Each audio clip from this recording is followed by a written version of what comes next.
আমরা সবাই ভক্ত হয়েছি তো মা, হয়েছে তো? বাহ, না তোমরা হয়েছো, আমি হতে পারিনি। আমি হচ্ছি লোক দেখানো ভক্ত, লোক দেখলেই ভক্ত, না হলেই শক্ত। রাধে রাধে। ওমা, কৃষ্ণ ভজন সাধন করা যোগ্য সময় কোনটা? ও দিদি, গলায় তুলসীর মালা নেই কেন গো? বলে দাঁড়াও না, একটু চুলে পাক ধরুন। কি ঠিক বলছি তো? আচ্ছা, আমার বয়সটা যদি আমি বলি, আমার বয়সটা কি হরি হরি বলা? হ্যাঁ, আমারটা নয় না, তাহলে কারটা বলো তো? এখানে মানে হরি নাম করার যোগ্য ঠাকুমাকে দেখতে পাচ্ছি না। হ্যাঁ আছে, এই তো ভালো আছে ঠাকুমা। বাহ, এই ঠাকুমার হচ্ছে যোগ্য সময় কৃষ্ণ বলার, আমাদের কারোর হয়নি, তাই তো? আমা বাল্য বয়সে কৃষ্ণ ভজে, কৃষ্ণ পাবার আসে, কৃষ্ণ পাবার আসে। যৌবনে কালে কৃষ্ণ ভজে, কৃষ্ণ আসে না আসে। বৃদ্ধ বয়সে কৃষ্ণ ভজে, জমের তোর আসে। বৃদ্ধ বয়সে কৃষ্ণ ভজে, হরি হরি জমের তোর আসে। বাল্য বয়সে কৃষ্ণ ভজে, কৃষ্ণ পাওয়ারও আসে, যৌবনে কালে কৃষ্ণ ভজে, কৃষ্ণ আসে বা না আসে। আর বৃদ্ধ বয়সে কৃষ্ণ ভজে, জমের তোর আসে। মা গো, আপনারা ফুল তোলেন, গোবিন্দের চরণে দেন, শুকনো ফুল দেন, বাসি ফুল দেন, নাকি টাটকাটা দেন গাছ থেকে তুলে? আহা, বাহ, সুন্দর। হ্যাঁ গো মা, দেখবেন সকাল বেলায় ফুলগুলো খুব সুন্দর তাজা থাকে, যেই না দুপুর হতে শুরু করে আস্তে আস্তে ফুলের রসটা শুকনো হতে শুরু করে, আর যখনই সন্ধে হয়ে যায় ফুলটা দেখবেন নিরস হয়ে ঝরে যায়। ঠিক তদ্রূপ আমাদেরও জীবনের বেলা আছে, যেমন টাটকা ফুলটাই আমরা গোবিন্দের চরণে দিতে পারি সকাল সকাল যেটা ফোটে, যেমন বেলা হয়ে গেলে নিরস হয়ে গেলে গোবিন্দ চরণে আমরা দিই না, তদ্রূপ এই যতক্ষণ বাল্যকাল মানে প্রভাত কালে মানে সকাল বেলায় ফুলটা তাজা আছে, আমাদের জীবনে যখন সকালকাল মানে বাল্য বয়স, তখন আমাদের এই দেহটা সুস্থ থাকে, চোখ ভালো, কান ভালো, হ্যাঁ, মনটা ভালো, মনটা পরিষ্কার, মায়া মুক্ত আছে। যেই না যৌবন কাল এলো, মধ্যকাল মানে মধ্যাহ্নকাল, রস শুকনো হতে শুরু করলো, এবার মধ্যাহ্নকাল যেই না হয়ে গেল, যৌবন কাল হয়ে গেল, বিয়ে হয়ে গেল, এইবার সংসার শুরু হয়ে গেল, আর গোবিন্দচরণ ভজার সময় হলো না। আর যখন বৃদ্ধ হয়ে যাব, চোখে চশমা, কানে শুনতে পাই না, ভালো চিড়ে বললে কালো জিরে শুনি, হ্যাঁ, ঠাকুমা কীর্তন শুনতে যাবে, পায়ের দোষ এসে গেছে, হাঁটতে পারি না, তখন কিন্তু মা যে ফুল নিরস হয়ে গেল, তখন কিন্তু আর গোবিন্দ সেবায় আসা যায় না। তাই যদি গোবিন্দ ভজতে হয় বাল্য বয়স থেকে ভজ। ঠিক তদ্রূপ আমরা ওই বাল্য বয়স্কার এক ভক্তের কথাই আর সাধন করব, যার বয়স 5 বছর।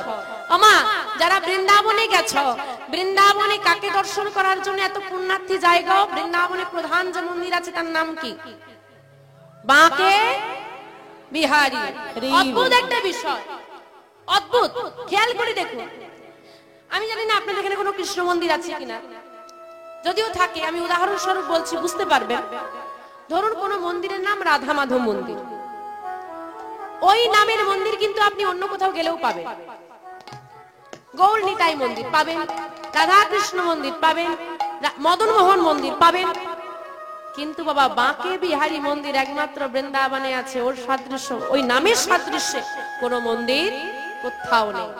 দ্বিতীয়, বাঁকে বিহারীর বিগ্রহ যারা দর্শন করেছে, এখন স্কন মন্দিরে যে রাধা মাধব আছে, ওর অনুকরণে কিন্তু বহু মন্দিরে রাধা মাধবের মূর্তি বা বিগ্রহ তৈরি করা হচ্ছে।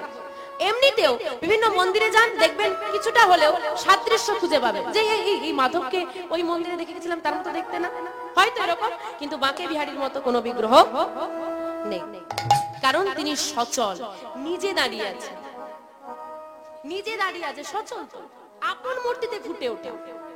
তাই সেরকম সাদৃশ্য অন্য কোথাও দেখা যায় না। কেন? এবং এই যে বাঁকে বিহারী, বাঁকে কথার অর্থ কি? বাঁকে কথার অর্থ কি? বাঁকা, ভগবান বাঁকা না সোজা? এদিকে বলছে বাঁকাও, তোমরা কি বলো? বাঁকা, ভগবান বাঁকা, তাহলে কোথাও আর গন্ডগোল নেই, কিচ্ছু বলার দরকার নেই। এখন ভগবানই যদি বাঁকা, ভক্তরা কিরকম হবে? এখন আমাদের রাজাই যখন বেঁকে বসে আছে, আর আমরা তো সোজা হওয়ার কোনো চান্সই নেই। আমার গন্ডগোলটা অন্য জায়গায়। ভগবানের কি বাঁকা? দেহ। আর ভক্তদের এখন যার দেহ বাঁকা, টাকা থাকলে সার্জারি করা যায় জানেন তো, সোজা করে দেবে টেনে টেনে। যার মন বাঁকা গো, তার সার্জারি এখন আর বেরোচ্ছে। যার মন বাঁকা, তাকে নিয়ে যে সংসার করা কি কষ্টের, কি জ্বালার। তোমার মতো কুচুটে লোক আর কিপটে লোক পৃথিবীতে কোথাও যে আছে সেই বোঝে। হরি বল, হরি বল। ও মা, তাহলে যার মন বাঁকা হয় তাকে সোজা করা যায় না। একটা চলতি কথা আছে না, কয়লার কালি যায় না ধুলে, মানুষের স্বভাব যায় না। ঠিক না ভুল কথাটা? একসঙ্গে জোরে বলতে হবে, ঠিক না ভুল? কয়লার কালি যায় আগুনে পুড়িলে, আগুনে পুড়িলে মানুষেরও স্বভাব পরিবর্তন হয় সাধু সঙ্গ করিলে। মানুষের স্বভাব পরিবর্তন হয় কৃষ্ণ নামের গুণে। যদি সাধু সঙ্গ করা যায়, যতই বাঁকা হোক সোজা তাকে হতেই হবে। যাই হোক, বাঁকে কথার অর্থ হলো বাঁকা। ভগবান তিন ঠাই বাঁকা। বাকি রয়ে গেল কি? বিহারীলাল। বিহারীলাল কোন ভগবানের নাম নয়, ওই 5 বছরের ছেলেটার নাম। এখন আমরা আস্বাদন করব 5 বছরের ছেলেটার নাম কি করে ভগবানের নাম হয়ে গেল। আজকে আমাদের আস্বাদনের বিষয়বস্তু ভক্ত বিহারীলাল। শ্রী গুরু নিতাই গৌর সদানন্দ প্রেমানন্দে হরি হরি। মহাজন বললেন, কিবা কলি ঘোর তিমিরে,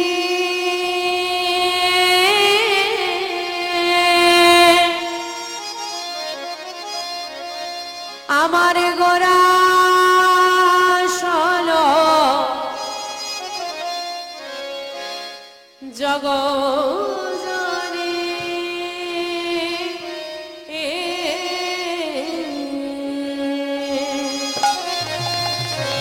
কিবা কলি করো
কলি ঘোর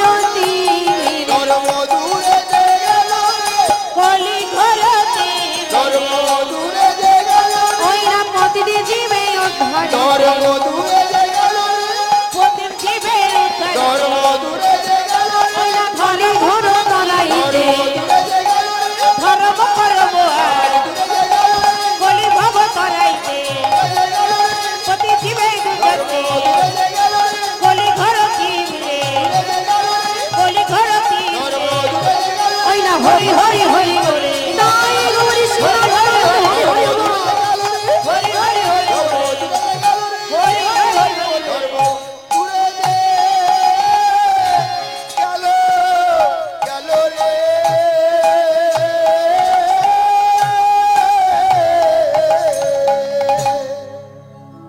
কলি ঘর তিমির গোড়াশুল জগজনী ধর্ম করম রহুদূত। কলি ঘোর তিমির, কলি হচ্ছে আমাদের যুগ, ঘোর তিমির, তিমির কথার অর্থ হচ্ছে অন্ধকার। কলি যুগের যে ঘোর অন্ধকার,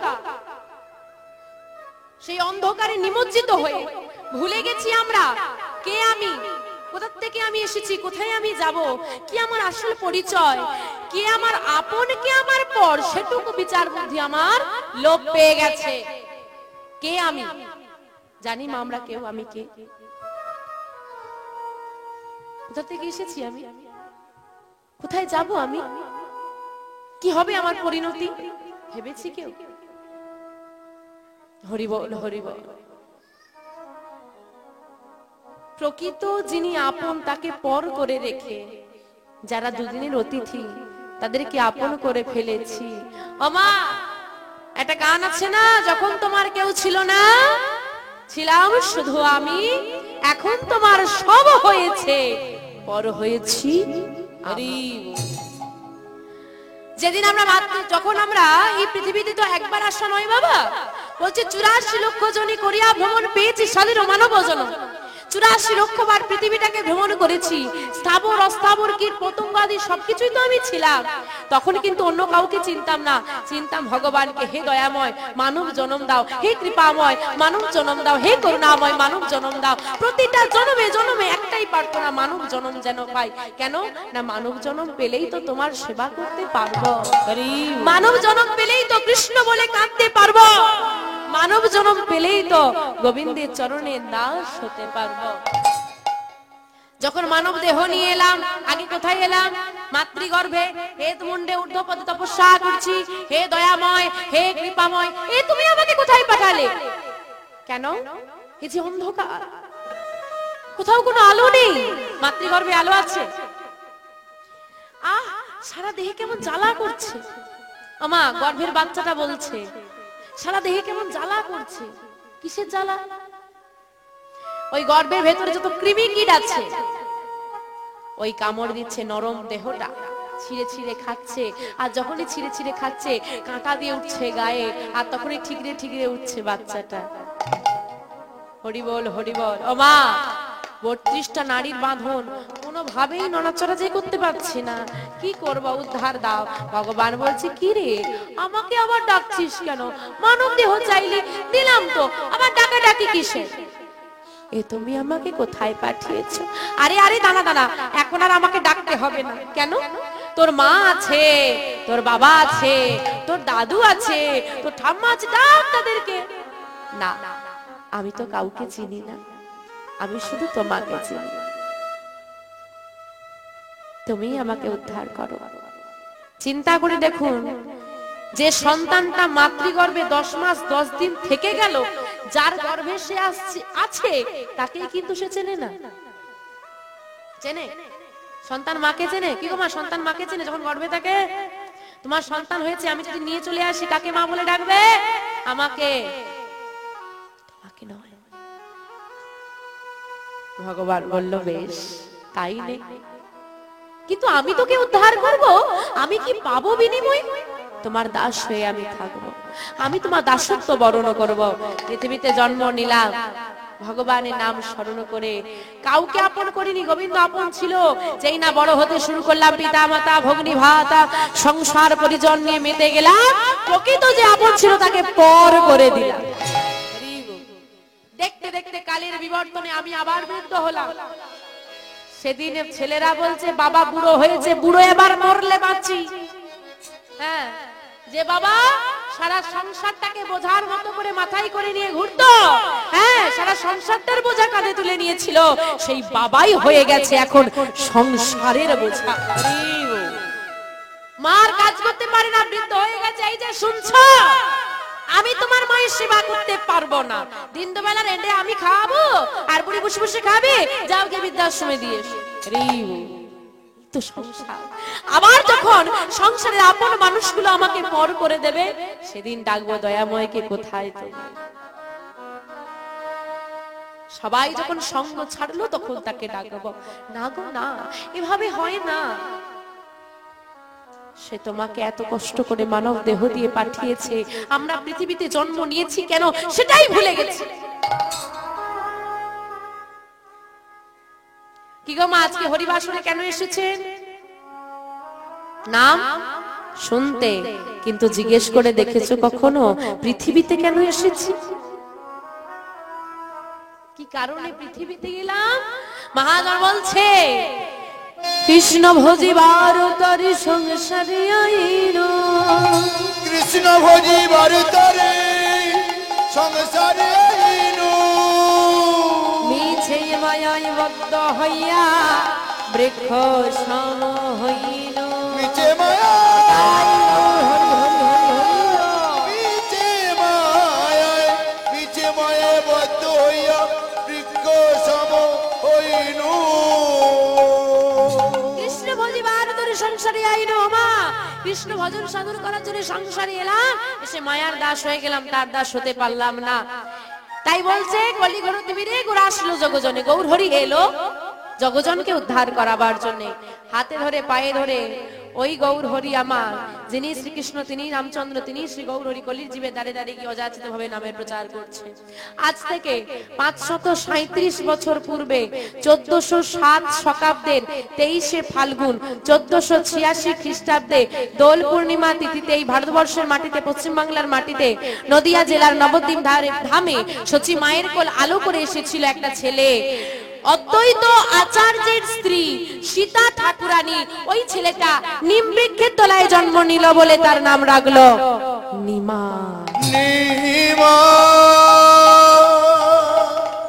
সেই নিমা হয়ে গেল গৌর হরি।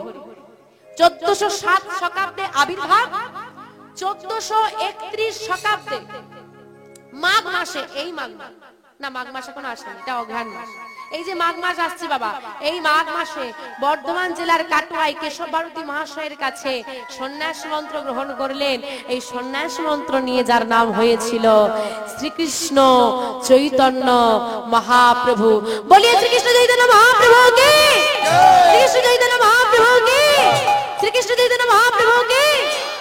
বাহ আমা, সেই গৌরার নিতাই যদি নাই আসতো, এই যে আজকে এত সুন্দর হরিবাসরের আয়োজন, এত মানুষ আমরা একত্রিত হয়ে বসে নাম শুনছি, এটা কোনোদিনই পারতাম না। সেদিন নিতে চাইনি, অদ্ভুত একটা বিষয়, সেদিন আমরা নিতে চাইনি, জোর করে দিয়েছে। আর আজকে দেখো তার নাম শোনার জন্য কত কষ্ট করে বসে থাকতে হচ্ছে। তাই কালের বিবর্তনে মানুষের ফলাফল। সেই গৌর নিতাইয়ের কৃপায় এত সুন্দর মহতি হরিবাসর, আমা নিতাই গৌরের নানা নাম। তাই মা, নিতাই গৌরের জন্য এত সুন্দর নাম আস্বাদন করতে পারছি, বাবারা এত সুন্দর হরিবাসরের আয়োজন করেছেন। তা সবাই মিলে একটু নিতাই গৌর নামে উলুধ্বনি করো দেখি। বাহ, আমার গৌর এলো রে, আমার গৌর হরি কোথায় এসেছে গো, জোরে বলো। আচ্ছা, সোনার নদিয়ায়, নদিয়ায় গেছো কেউ, গেছো? ক কেজি সোনা এনেছে? সোনা আনোনি? সোনার নদিয়া মানে সোনা পাওয়া যাবে তো নাকি, সোনা সস্তা হবে এরকম ভাবলাম আর। হ্যাঁ, গৌর হরি গায়ের বর্ণটা ছিল, বর্ণ মানে রং, কাঁচা সোনার মতো, এই জন্য বলা হতো সোনার গৌর। আর সোনার গৌর এসেছে বলে বলা হয় সোনার নদিয়া। কিন্তু কোন নদিয়া বুঝতে পারছো না? আরে কোন নদিয়া? এই নদিয়া। যাবো কেন এত দূর? এখন যদি আমরা গৌর হরির কাছে যেতে যাই, না হলেও 4টে লরি তো লাগবে, খরচা বেশি হয়ে যাবে না? এখন নিতাই গৌরকে যদি ডাকতে পারি একটা মারুতি করে চলে আসে তু ভাই তো। হ্যাঁ তা ডাকতে পারবে? যদি তোমরা ডাকার মতো ডাকতে পারো আর গৌর হরি তোমাদের ডাকে যদি সাড়া দিয়ে এখানে আসে তো এই নদিয়ায় ভক্ত যেখানে ভগবান সেখানে, তাই এই নদিয়া আমার গৌরী লরি এই সোনার নদিয়া উলু ধ্বনি হরি ধ্বনির নিতাই গৌর হরি হরি হরি বল। ওই তো সবে তো শোনা যায় আমাদের গৌরে লরে গৌরে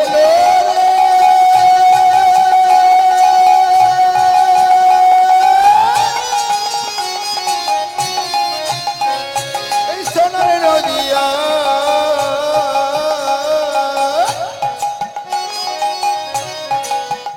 দেখো উলু ধ্বনি হরি ধ্বনি শব্দ শোনা যায় আমাদের গৌরে লোরে গৌরে লোরে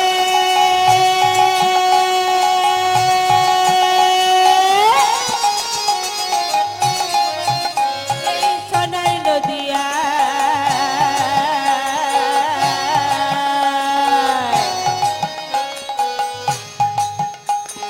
উলুধ্বনি শঙ্খধ্বনি ছন্দ শোনা যায় আমাদের গৌরে লোরে গৌরে লরে সঙ্গে নিতাই এলো রে গৌরে লোর গৌরে লোর গৌরে লোর সঙ্গে নিতাই এলো রে গৌরে লো গৌরে লো গৌরে লোরে সঙ্গে নিতাই এলো রে গৌরে লোর সঙ্গে নিতাই এলো রে আমাদের গৌরে লরে নিতাই হরি হরি হরি বল। হরি ধ্বনি শব্দ শোনা যায় আমাদের গৌরে লোরে গৌরে লোরে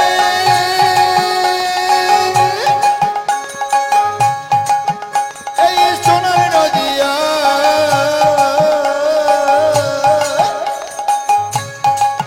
দেখো উলু ধ্বনি হরি ধ্বনি আমাদের গৌরে লোরে তোমাদের ডাকে গৌর হরি এসে গেছে। এবার কে কে গৌর হরিকে দেখতে যাবে হাত তোলো, যে গৌর হরিকে দেখতে যাব। বাহ, ওদিকের হাত কই? কে কে তোরা কে কে তোরা কে কে তোরা গৌর দেখবি আইরে ছুটে আয়। কে তোরা কে তোরা কে তোরা গৌর দেখবি আরে ছুটে কে তারা কে তারা কে তারা গৌর দেখি আইরে ছুটে আয় কে তোরা গৌর দেখবি আরে ছুটে গৌরে লরে এই সোনার নদী নিতাই হরি হরি হরি বল। ধ্বনি শব্দ শোনা যায় আমাদের গৌরে লোরে গৌরে লোরে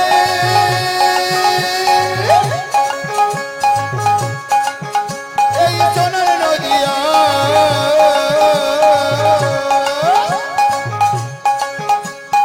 উলু ধ্বনি হরি ধ্বনি শব্দ শোনা যায় আমাদের গৌরে লোরে এই শান্তিপুর শান্তিপুর শান্তিপুর ডুবো ডুবো নদে ভেসে যায়। শান্তিপুর শান্তিপুর শান্তিপুর ডুবু ডুবু নদে ভেসে যায় আমা বলছে শান্তিপুর ডুবো ডুবো নদে ভেসে যায়। তো ধরেন একটা রাস্তা ধারে আজকে অনুষ্ঠান হচ্ছে আর সেই রাস্তা দিয়ে আজকে দুটো লেবু ভর্তি ট্রাক যাচ্ছে। হঠাৎ করে ট্রাক দুটো উল্টে গেছে, কি করবে? হ্যাঁ?